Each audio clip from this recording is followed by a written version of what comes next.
ایک ناروے سے دوست نے فون کیا، مجھے کہنے لگے آپ بڑی تقریریں کرتے ہیں، کوئی ہمارے حق میں بھی کر دو۔ تو میں نے کہا کہ آپ کو کیا ہے؟ کہنے لگے آپ پردیسیوں کی مجبوریاں نہیں سمجھتے۔ میں نے کہا کیا ہوا؟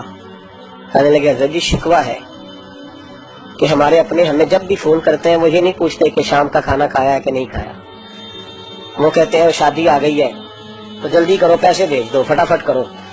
کہتے ہیں کبھی کسی نے ہم سے ہمارا حال ہی نہیں پوچھا۔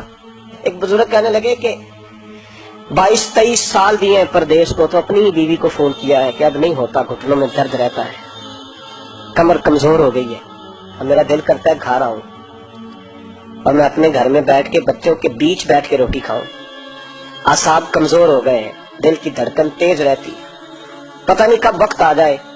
تو کہتے ہیں میری بیوی جسے میرے دکھ سکھ کا ساتھی ہونا چاہیے، وہ کہتی ہے چلے 3-4 سال اور لگا لیں پھر آ جانا۔ وہ بھائی کیا اس شخص کے ساتھ کیا تعلق ہے؟ اس کا بھائی اسے فون کرتا ہے تو کہتا ہے میں پیسے دے دوں گا، جب آؤ نا تو ایک موبائل ضرور لے آنا۔ اس کو لوگ فون کرتے ہیں، رابطہ کرتے ہیں کہ جناب وہ ایک چھوٹی سی چیز، وہ میں پیسے دے دوں گا، تو پیسے دینے ہیں تو یہاں سے کون سی چیز نہیں ملتی؟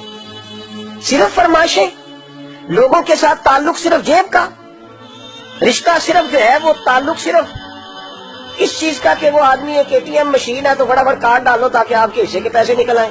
یہ مزاج اس نے نقصان کیا ہے، دراڑیں پڑ گئی ہیں، حالات بگڑ گئے ہیں۔